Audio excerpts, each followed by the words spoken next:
जय जय रघुवीर समर्थ।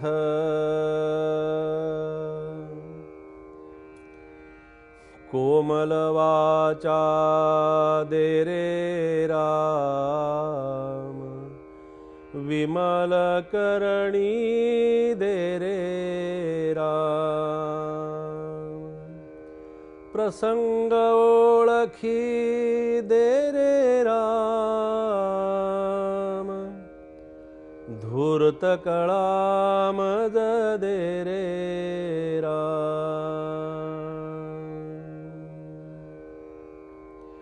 श्रीराम समर्थ श्रीराम।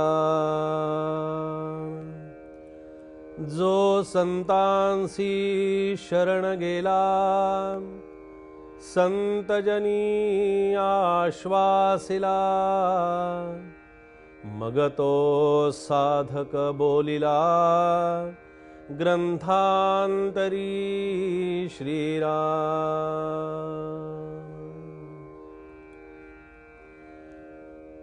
समर्थांच्या मनोबोधानंतर आज समर्थांची साधक लक्षणं, म्हणजे समर्थांचा जो साधक आहे हा समर्थांचा साधक कसा आहे किंवा समर्थांना साधक या भूमिकेविषयी काय सांगायचं आहे।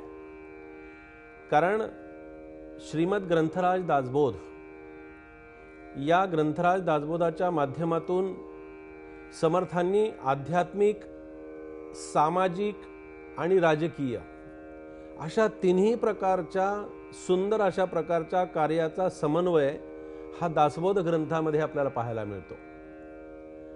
या दासबोधामध्ये एक जीवनगंगा कशी असावी, जीवनाचा प्रवास कसा असावा, जीवनाचा प्रवाह कसा असावा, जीवनाची प्रगती कशी साधावी याचं सुंदर मार्गदर्शन केलेलं आहे।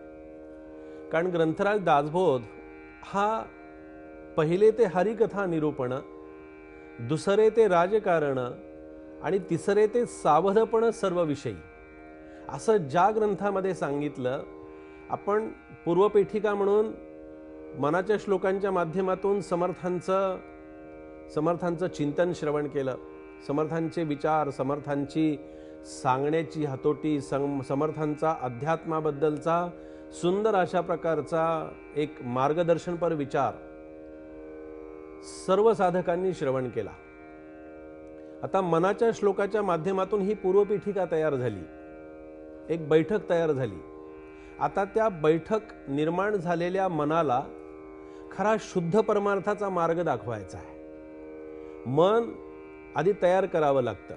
मन कसं आहे की मन पाण्यासारखं आहे, पाणी जसं वाहतं ना तसं मनाचा प्रवाह चाललेला असतो, पण त्या प्रवाहाला आपण कसं वळवावं, कसं त्या प्रवाहाला दिशा करून द्यावी, ही दिशा आम्हाला समर्थांनी दाखवून दिली। जर समर्थांनी दाखवून दिलेली दिशा आम्हाला समजली, त्या दिशेप्रमाणे आमची वाटचाल जर झाली तर आमच्या जीवनाची दशा कधी होणार नाही। आम्हाला ती दिशाच सापडेल, आम्हाला तो राममार्ग सापडेल, आम्हाला श्रीरामाचा पंथ सापडेल, आम्हाला तो भक्तिमार्ग सापडेल। आम्हाला त्या भक्तिमार्गानं कसं जावं याचं सुंदर मार्गदर्शन त्या ठिकाणी श्रवण करायला मिळेल।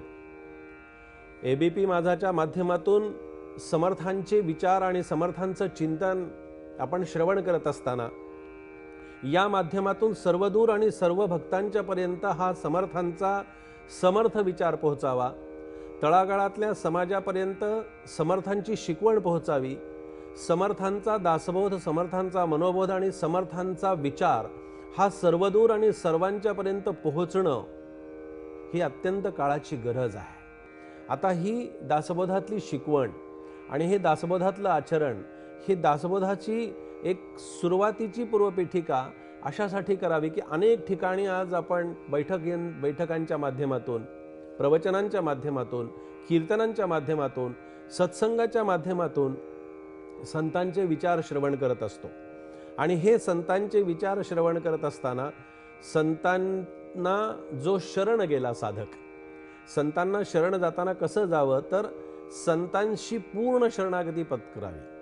कारण जो संतांशी शरण गेला समर्थांनी म्हटलेलं आहे की जो संतांना शरण गेला त्यांनी आपल्या जीवनाचा उद्धार करून घेतला, आणि संतजनी आश्वासिला, संतांनी त्याला जवळ केलं, संतांनी ज्याला आलिंगन दिलं, संतांनी ज्याला प्रेमानं कुरवाळलं, अशा संतांच्या पायाशी आणि चरणाशी साधकांनी लीन व्हावं, शरण जावं, असं समर्थांनी या ओवीमध्ये सांगितलंय की जो संतांशी शरण गेला. आपल्याला आपण भौतिक जगामध्ये काय करतो, भौतिक जगामध्ये आणि भौतिक विश्वामध्ये आपण पाहतो की आपण जिथे नको तिथे शरणागती पत्करतो, आणि जिथे शरणागती पत्करायला पाहिजे आहे त्या ठिकाणी माणूस शरणागती पत्करत नाही. शरणागती म्हणजे लाचारी नव्हे, शरणागतपणा म्हणजे लाचारीपणाचं लक्षण नव्हे. शरणागत अवस्था ही साधकाच्या जीवनातली एक उत्तम अशा प्रकारची संतांना शरण जाण्याची प्रक्रिया आहे. आणि समर्थांनी ते सांगितलं की संतजनी आश्वासिला, संतांच्या जो जवळ केला, मग तो साधक बोलिला ग्रंथांतरी, त्याला समर्थ साधक असं म्हणतायत. पहा, साधकाची व्याख्या किती सुंदर केलेली आहे. मग आम्ही साधक आहोत की नाही? अहो, जन्माला आलेला प्रत्येक माणूस साधक आहे, जो साधना करतो. आता हे साधनेचे अनेक वेगवेगळे प्रकार आहेत, साधनेच्या अनेक वेगवेगळ्या बाजू आहेत. साधना ही फक्त केवळ जप, नामस्मरण, अध्यात्म, मंदिर, पूजा, कर्मकांड एवढ्यापुरता साधनेचा आणि साधकाचा संबंध असत नाही. तर साधक हा सर्वांगीण, सर्वव्यापक, समाजाशी समरस झालेला, समाजाशी एकरूप झालेला. पहा, ग्रंथराज दासबोधामध्ये समर्थांचं दर्शन घ्यायचंय हो आम्हाला. समर्थांच्या आत्मारामातून समर्थांना भेटायचंय, समर्थांच्या मनोबोधातून समर्थांचं दर्शन घ्यायचंय. म्हणजे आमची विचारांची व्यापकता आणि विचारांचं सामर्थ्य किती उज्ज्वल आणि किती उच्च अशा प्रकारचं असलं पाहिजे. आणि त्याच्यासाठी समर्थांनी आपली ही पूर्वपीठिका म्हणून आपल्या समोर सांगितलं की सावधान या शब्दाचा अर्थ असा आहे की ज्यांनी सहांचा वध केला. सहा म्हणजे कोण? सहा म्हणजे षडरिपू. हे काम, क्रोध, लोभ, मोह, मद आणि मत्सर या साहींचा ज्यांनी वध केला, आणि जे अक्षरशः या साहींना ओलांडून ज्यांनी ते सहाही पार केले, असे समर्थ, आणि ते त्यांचा हा उपदेश इथे आपल्याला पाहायला मिळतोय. आणि तो वध करत असताना, आता वध याचा अर्थ असा की त्या सहांचा पूर्ण निराश केलेला आहे, सहांच्याही ते पलीकडे गेलेले आहेत. आणि सद्गुरूंच्याकडे जाण्यापूर्वी आपली पूर्वपीठिका अशा प्रकारची असावी लागते, म्हणजे साधकाची, की त्यांनी सुरुवातीला प्रयत्नपूर्वक, जाणीवपूर्वक आणि अतिशय प्रामाणिकपणे आपल्या अवगुणांचा त्याग करणं अत्यंत आवश्यक असतं, अत्यंत गरजेचं असतं. तो अवगुणांचा त्याग आपल्याकडून होत नाही, आणि जोपर्यंत अवगुणांचा त्याग करण्याची इच्छा मला मनापासून होत नाही, तोपर्यंत मला खरा साधनाचा मार्ग मला कळत नाही, साधनेचा मार्ग मला सापडत नाही. आणि तो सापडत नाही तोपर्यंत मला माझ्या जीवनाची खऱ्या अर्थानं दिशा सापडत नाही.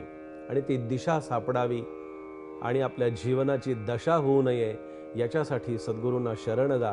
आणि सद्गुरूंनी जी साधकांची लक्षणं सांगितलेली आहेत ती आपल्या अंगी कशी बाणवता येतील, कारण ती अंगी बाणवणं अशासाठी आहे की ते समर्थांचा संपूर्ण विचार आपल्याला श्रवण करायचा आहे. नुसता श्रवण करायचा नाही सज्जन हो, तो विचार आपल्याला अंतरंगामध्ये आपल्याला तो आचरणामध्ये आणायचा आहे. असाच आज समर्थांचा विचार आपण इथे श्रवण केलेला आहे. जय जय रघुवीर समर्थ.